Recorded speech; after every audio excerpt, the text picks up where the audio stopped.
Now we will move to the next section, which is aimed at our low vision listeners. Even the totally visually challenged people can listen and gain knowledge, but it is mostly for the low vision users. And that is, what are the apps that help them, the low vision people? What are the apps that they must have in addition to our apps? And what are the problems they face while using the phone, if anything, magnification and all? So let Warren introduce the session. Well, thank you so much, Austin. We oftentimes kind of forget that we have another group of people with disabilities on there. And it's very easy to do to just kind of focus on oneself and not caring about others there. But I'm so thankful that we have Carrie and Pete who are going to be talking about this low vision usage. And it's a very important thing because if one has some usable site and could use something like this, maybe they are not familiar that there are these options out there that will help them on their Android devices. And for that reason, we're so thankful that we have these guys here to talk about that. And then I think that in our app of the week, we'll also be talking about Hendrik's uh, app, which he's going to be talking to us about. It's called the Uno barcode reader. And that will be in our app of the week segment. I think I'll do a little demonstration on that. And then there would be in the My Android Journey segment, I think Hendrik is also going to tell us a little bit about his Android journey when he got started and all of that. I know he was going to talk about it last week during the celebration, but I told him, hey, hold it off so you could tell us that story today. So I think Hendrik will be telling us that Android journey story today. And then in our Android Basics segment, what do we have there? This will be our low vision. And so if you are looking for what is our Android Basics segment this week, that is our low vision. And so with that, Carrie and Pete, I'll turn this thing over to you guys, and either one of you can go and talk about it, and you guys collaborate between the two of you, see what you see that is similar or what is different for you or whatever, and what advice you could give to our low vision users to help them along with their journeys on Android. We also have my favorite segment of the podcast, that is the fifth episode of the CSR Oh, screen yes. reader. Actually, I have a little question for Pete and Carrie. It's because you're low vision users. I've never experienced that.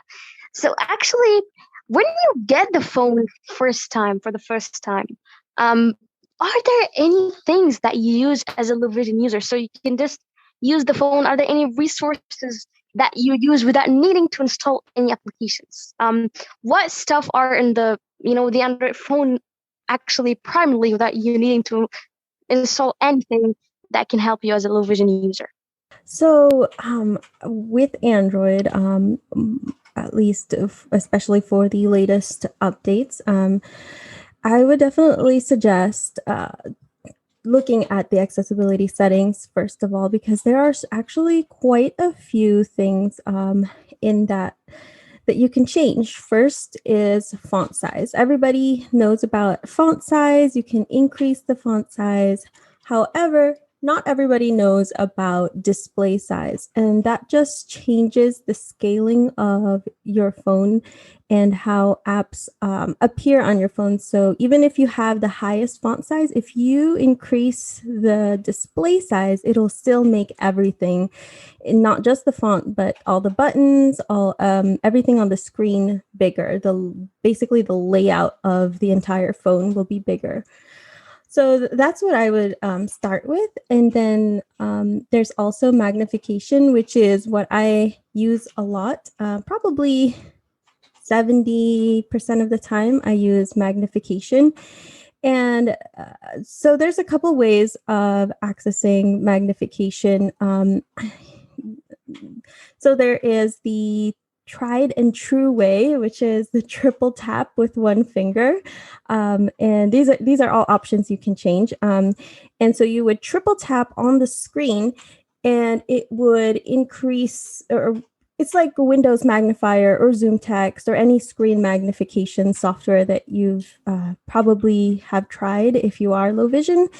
And it just basically lets you see part of the screen and at a very magnified level. And you can use 2 fingers to move around the screen. And so that would be panning around the screen. And then if you wanted to, you can triple tap again with 1 finger and it will zoom you out. Now there's other ways to do that too. Like if you triple tap and hold with 1 finger, and then if you keep your finger on the screen, this is kind of like a one-handed mode so that you can drag your finger around the screen and it'll follow your finger without having to, use 2 fingers to pan around the screen. And once you let go, it zooms back out. So that's kind of a temporary way to magnify your screen. You also have other ways of doing that with the accessibility gesture, which is a 2-finger swipe up from the bottom of the screen if you have that enabled, or if you have the navigation bar, there's like a little accessibility button at usually it's at the bottom right. Some manufacturers, I think they put it on the bottom left for some reason. But for the most part, it's usually at the bottom right. And so you would tap or do the gesture, and then you would tap again on the part of the screen where you want to magnify, and then it would magnify on that spot. Pete, like what kind of accessibility features do you use? Well, actually, Carrie, they're the main features that I would use. So these are come baked into the operating system, don't they? So without having to install any special apps or any third-party apps.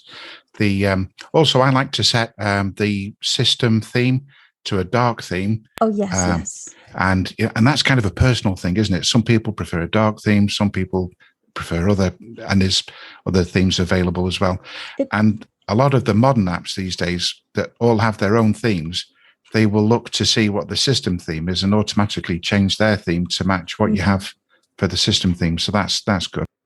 What's frustrating about that is that sometimes apps don't support dark theme if you do like that light text on a dark background. And then some apps support it like partially. So like some of the screens will be dark theme, and then some of the screens will be like a light theme. And then there's also another feature called invert colors. So it just basically changes whatever is on the screen to the opposite color. So if it was black on white, it'll change it to white on black. And so that's something that I use to get around those apps that, are either partially dark theme or just don't have a dark theme at all. That's a great point, actually. It's something I don't often use myself, the color invert, but it's you can have it on a shortcut as well, I think, can't you? So if there is an app that's very bright and it's uncomfortable to look at, just hit the invert and then it swaps everything over. It's like a smart invert feature. But some of the apps, when you have the font size set high and display size, some of the apps don't lay out text very well. So you can find that looking at the text, like the bottom part of the text might be cut off, or the end of the word might be cut off. And doesn't happen as often as these days as it used to. It used to be like a really common problem. That's very true. And before, it used to, even like if you had it to the full sizes, sometimes it would smush the 2 lines together. And it doesn't really do that anymore. Android has gotten much better with that. Yeah. But that's where also I think the app developers kind of need to be aware that people use different font sizes. And occasionally when I come across an app that doesn't obey length or have good layout for large font sizes, I just go into the contact us in whatever details they've provided in the Play Store and send them an email. And developers are so good these days. They're like, they haven't realized, and very often they'll change it really quickly and put out an update. And they're just pleased to be made aware that their app wasn't working so well. So it's quite a positive experience. They turn things around really quickly. Now, do you guys think that maybe that improvement that you guys are talking about is as a result of our phone screen sizes, or is it due to the improvement of the screen technology in general, which of the two do you think probably has the most contribution to doing with making things look better for you guys? I think generally awareness has been raised around the development community to make sure that it's important to make sure that apps and websites are written to be accessible. A lot of developers are more aware of that, and there's lots of events these days to raise awareness.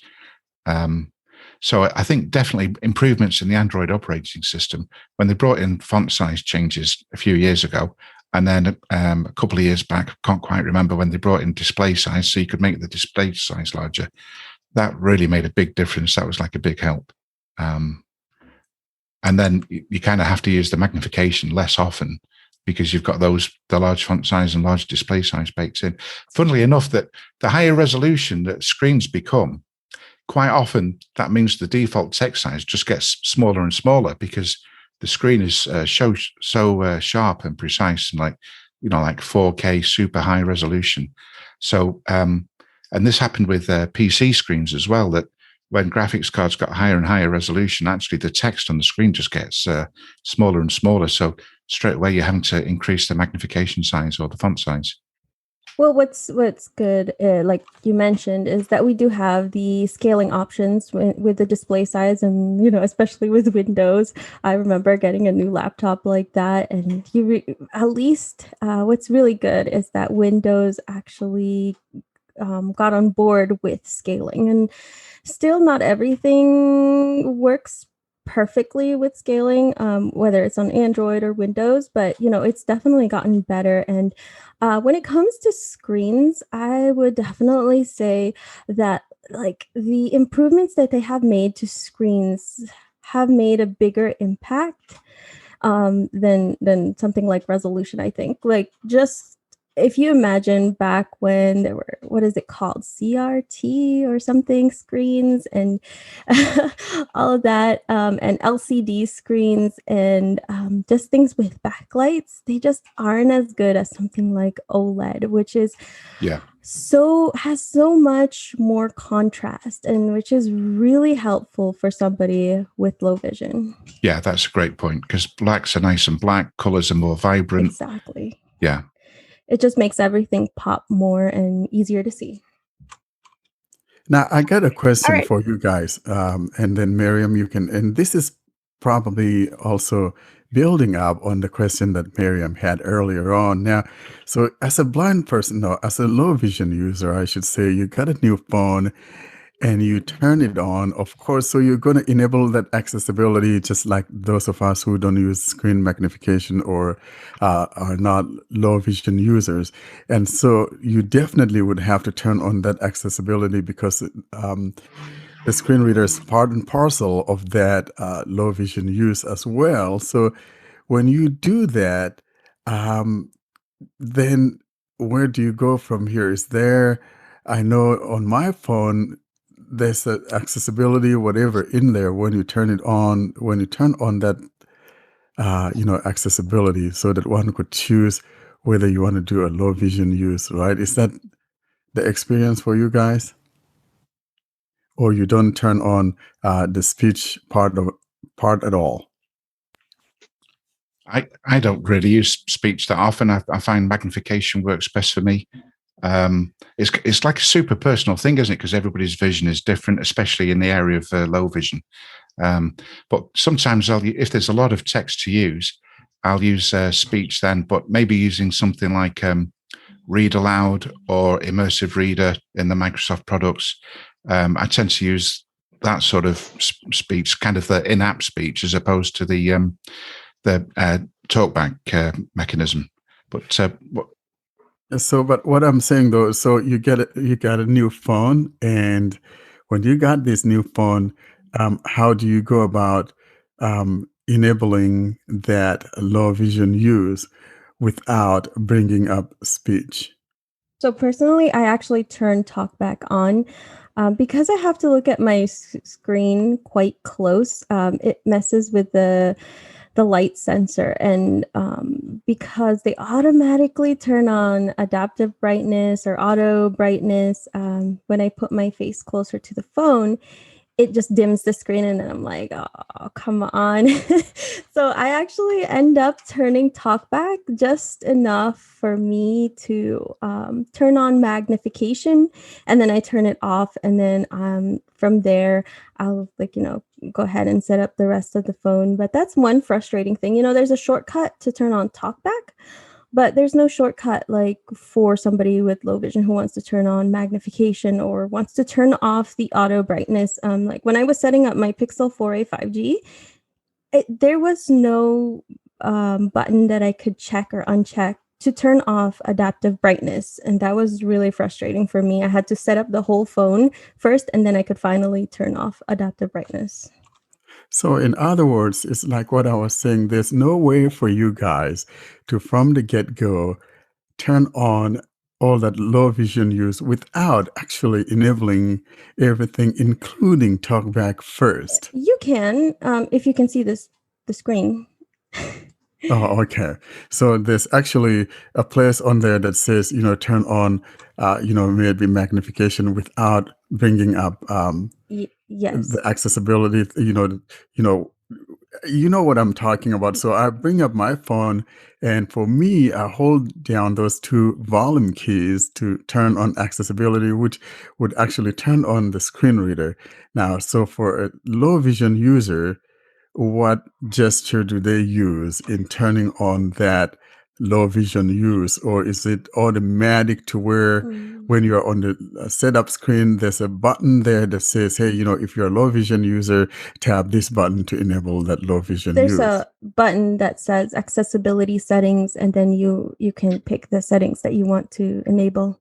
Makes sense. So actually, there's an advantage in Samsung phones that the services, you could just tell the phone or something like that you want to turn magnification on with a shortcut, same as talkback.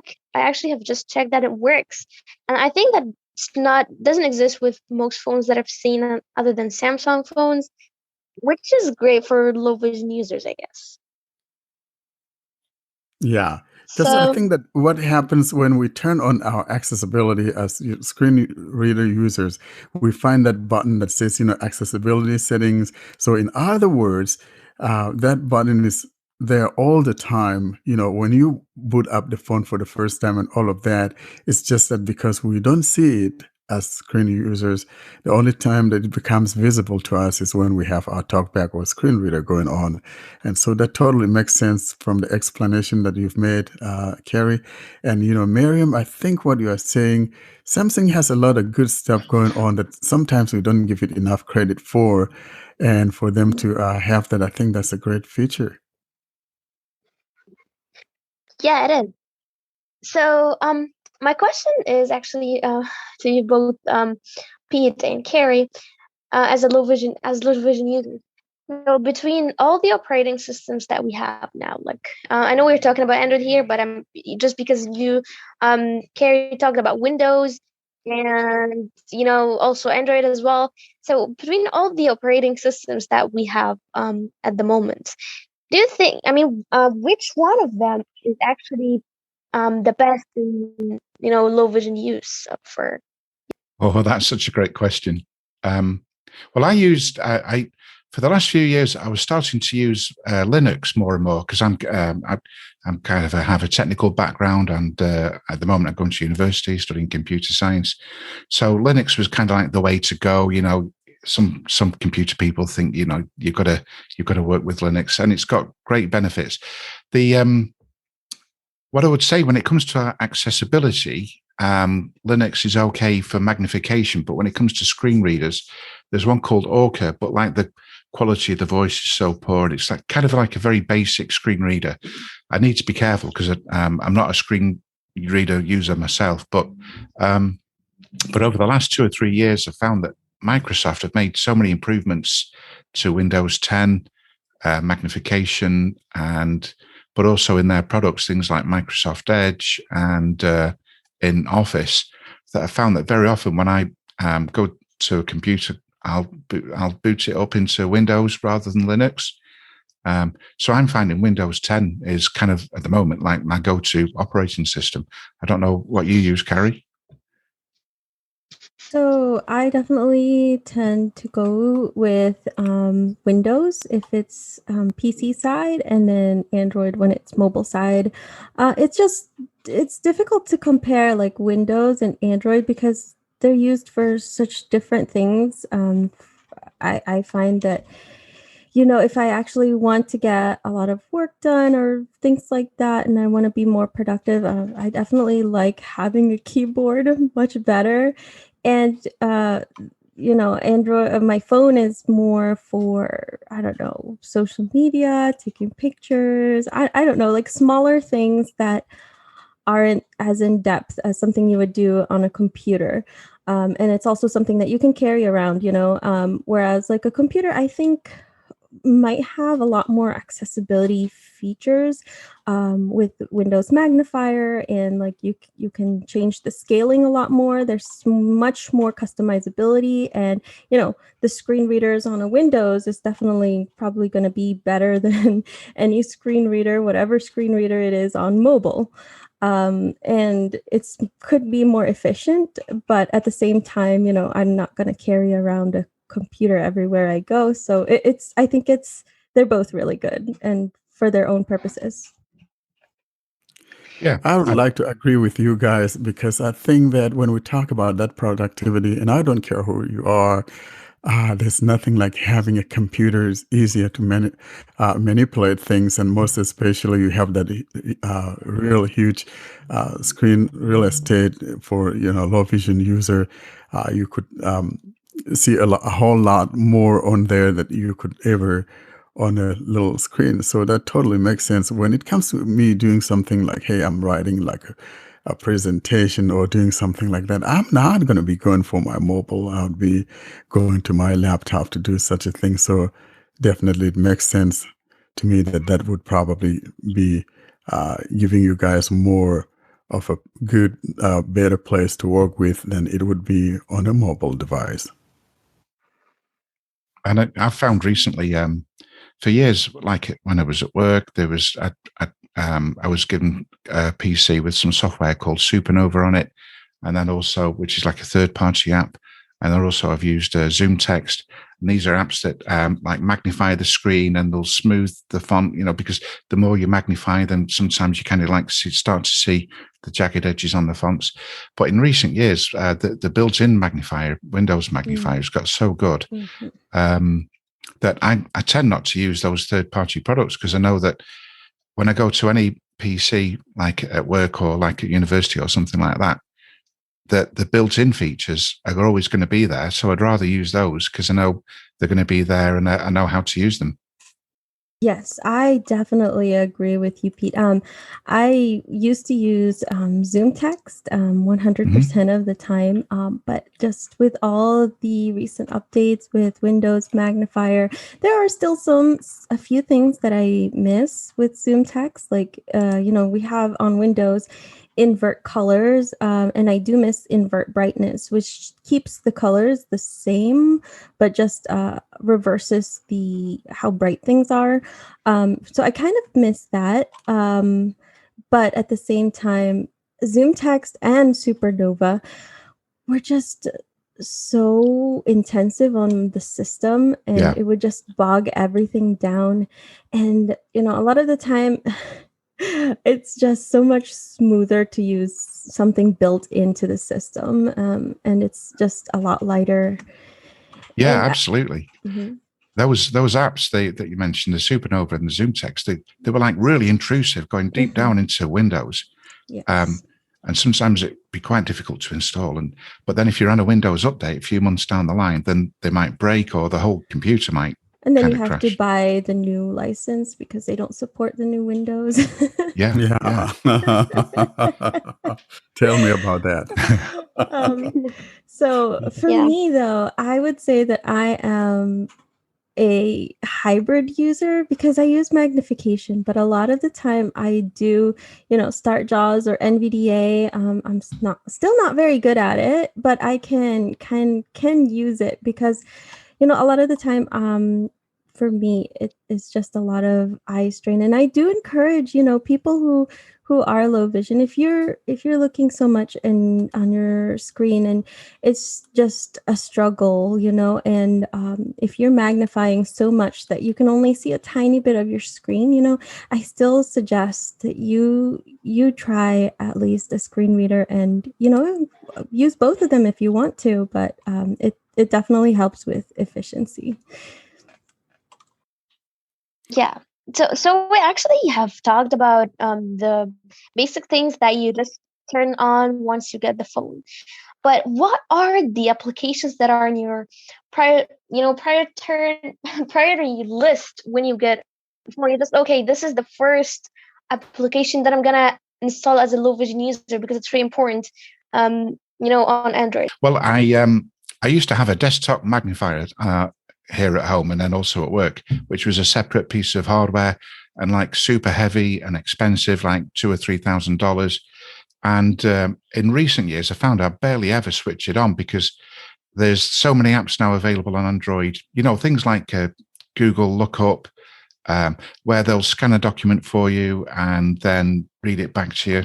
And the one I'm using at the moment, I've got quite a few installed on my phone, but quite like one I think it's called Microsoft Lens PDF Scanner. And basically it's a document scanning app. Well, it'll kind of like read. It's got like casual mode where it'll read just text. You can point it at anything that's got text on it. It'll recognize the text and read it out to you. But also it's quite good as an actual document scanner. So if you get a letter through the post or some kind of other document or a magazine, and you're not going to be able to read it without putting it either using a very strong magnifying glass or something like that, then you can just take your phone out. You can scan the pages. It's really easy just to scan multiple pages, and then it will save it to the cloud. It will convert it to a Word document or a PDF, and then which you can then look on the computer, or you can get it to read it back to you on the phone using Read Aloud or Immersive Reader, or you could use TalkBack. So I find, Microsoft Lens I find quite good, but I don't know if an unsighted person would find that an accessible app, because I don't think it kind of guides you to move your phone to make sure that you're covering the document. I've not found any features like that, but as a low vision user, I find it like a really nice usable app. So that's one of my go-to apps I use. My top app that I use is actually something called WeZoom. And so this is basically a magnification app. So it turns the back camera of your phone into a digital magnifier, like a CCTV or video magnifier.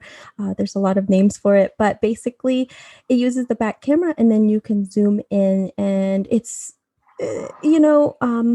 before they started making magnification apps or magnifier apps, rather, I used to use a camera and just point it at things and then zoom in, and then maybe I'll even triple tap if I need to be able to see something in the distance. But the problem with using a camera app is that it is meant to take pictures, and what that means is the autofocus is always changing, especially if you're moving and especially if you're trying to read a piece of paper. You're going back and forth on the lines, and it just keeps blurring and then focusing.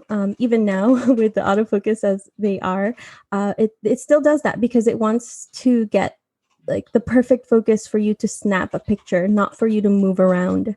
And so with WeZoom, it's one of the best things that have happened in my Android life. I will say that. It's a very simple interface, and it's actually pretty accessible with TalkBack. So you could use it at the same time if you use both.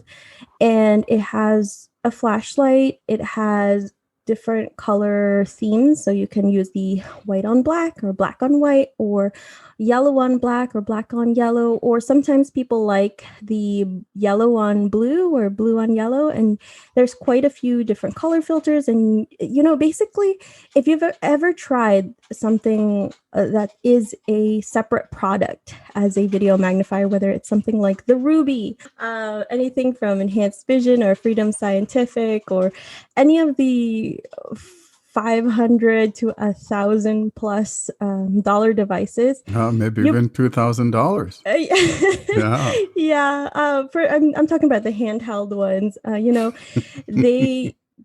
It'll have pretty much the same functionality, and even better, you can turn off autofocus, you can turn it on or off, and you just tap to focus. If you are in manual focus, you can change the brightness, you can change the contrast. So, Carrie, does that mean that it works in real time? Like, you just move it around and it zooms everything?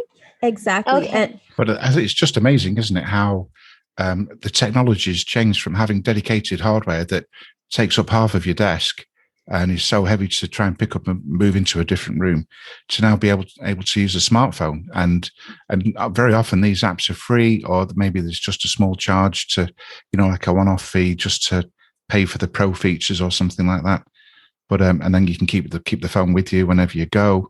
You can be, maybe it's if you're in the supermarket and you want to look at the ingredients on a particular product, or sometimes just to see the price. You're going along the looking at the shelves in the supermarket, and you're trying to see the price of different products. And if it's, sometimes you can get close, and if you've got a magnifying glass in your pocket, you can see the price. But then if it's like an item that's down on the bottom shelf, you just can't get to it, but you can sort of hold your phone down close to it, and then use an app like the one Carrie mentioned, and just like take a snap, and it'll bring it up and it'll use your color scheme. It's so useful. Exactly. Yeah, it is. I always find it hard to carry a certain device, an additional device, which is most of the times pretty huge, just for magnification or even for other purposes. For me as a totally blind person. So yeah, it's an amazing thing to find out. It's interesting you mentioned that, Pete, because working with students, most especially some of the girls don't want to be carrying stuff like that. They're kind of embarrassed by it. And so with the introduction of the mobile capabilities, this has changed that behavior, because it's just your normal phone. There's nothing to be shy of. And you just pull up your phone and use that different magnification apps. And I think that has changed the landscape some. And it's a beautiful thing to see that we have these technologies right in our pockets. So you're not carrying a huge monitor, putting it on your desk and hooking it up to this cam and all of that. It's just, I tell you. And I've seen that kids have just flourished from wow. that. And they really love using their phone. And, teachers allow them, hey, you can just use it because that's a tool, rather than, purchasing these things with the school district, buying it from whoever and all of that. So and if you have a selfie stick as well, like some people like to have a selfie stick for taking selfies and things when they're out, but that can be useful as well in the supermarket, because like I say, if it's like a product that's way down and you're trying to, let's say you're looking for, I don't know, a particular kind of soup, and they all look so very similar. But, if your phone is on a selfie stick and you can just sort of point it down, you can sort of see, which is which. I got to say, it's not something to do very often, but it's an option, isn't it? It's yes. But, the thing about being embarrassed about using assistive technology, and I've been there, like almost all my life, I've been super embarrassed. But the thing is, we kind of need to turn it around and own it and not be embarrassed, don't we? Like yeah, I still, exactly. Yeah, I still carry magnifying glasses with me, because sometimes it's just quick and easy to use rather than, say, using an app on the phone. And I used to be so embarrassed about it, like using it in public. And these days, I buy like stickers, transfers, things like that off eBay, all kinds of crazy stickers, stick them all over the handle of my magnifying glass. And when I take it out, it's almost like I'm showing it off. I'm saying like, hey, look, I've got this. You should be jealous because I've got one of these and you don't. That's right. Yeah. These young girls that, kind of tend to be kind of embarrassed by things like that. And, kids were talking about, kids in either elementary school or middle school and even high Yeah. school, you find these girls kind of feeling embarrassed about that. And I kind of like a tech guy, teaching them technology. I kind of feel guilty and, making them take these things. And a lot of times I say, okay, I'll take this thing for you, that kind of thing. But then, when the phones came in and we have the ability to use that attitude changed real quick.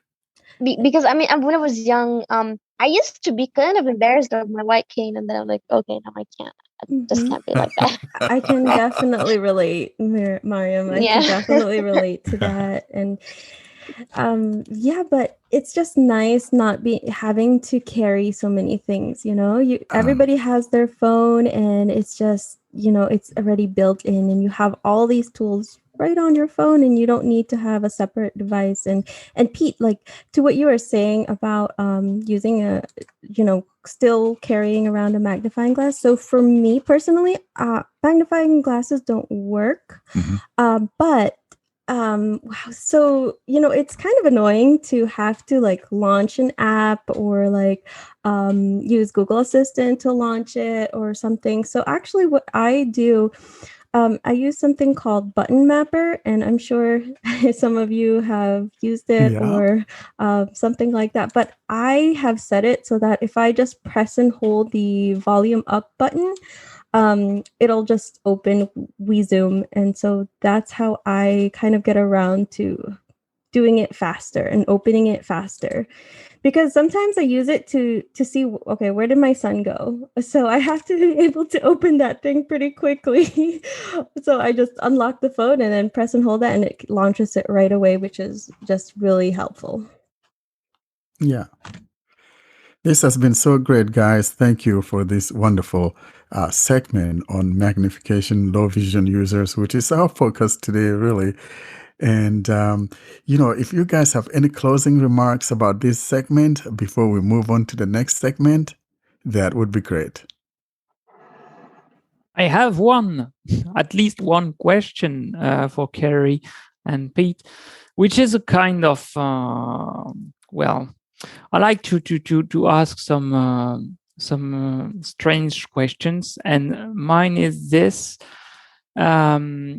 I think you guys tried the other side of the moon, I could say, meaning Apple devices, and I don't want to go into a kind of very very large debate regarding what is the better, but could you tell us if there are some main differences between Apple magnification system, Apple Zoom, and Android magnification? Is there one which may be better for someone who didn't have any phone yet, for example? Or did you have such an experience regarding this?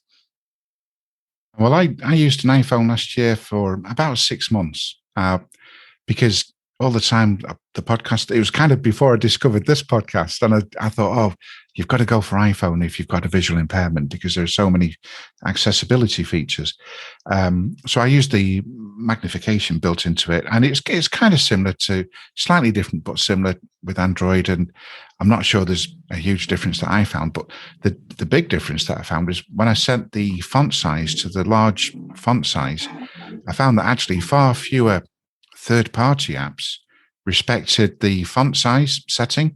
So I would go into, some quite mainstream, big popular apps, and the font size was still kind of, tiny because it hadn't picked up my system setting.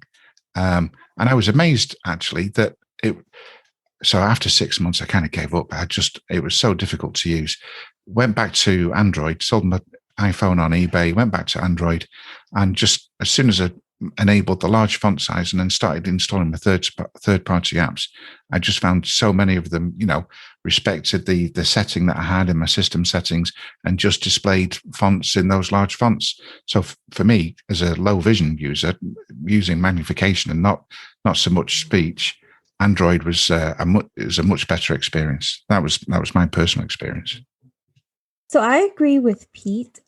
With iPhone, you have a larger variety of font sizes, and you can definitely go much higher than you can on Android. But like Pete said, it's just not super widely supported by third-party apps. And so with Android, you might not be able to go as large, but more apps will support that kind of font sizing. And with Android also, there are other apps, like there's one called Big Font where it'll actually change all your system fonts and increase it even larger than what's in the accessibility settings. Now there are some drawbacks to that because you're going to get a lot less on the screen, and it might like cut off words here and there, but it actually does pretty well, especially on Android 11 and 12. And so you could go that route if you really didn't want to use something like Magnifier. And, I have used that. I kind of go back and forth. But the thing and I have made a video about this, with iPhone, before at least, they used to have screens that were not OLED. And with the magnification, or what they call zoom, there was no one-handed function except with the zoom controller, which I had a lot of trouble with. And you just required a lot more fingers when it comes to the gestures, which I was not a fan of. Let's just put it that way. When it comes to any other like remarks on just low vision in general, I would also recommend people check out different launchers.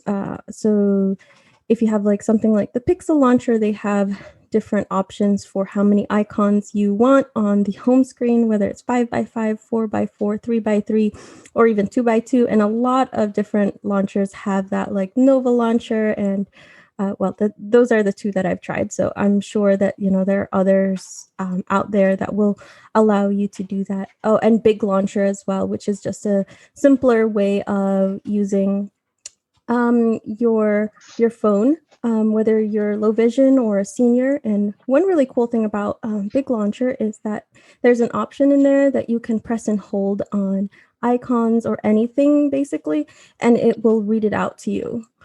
So it's like kind of, you don't have to turn on talkback, but it still has that little bit of text to speech in case somebody would need that.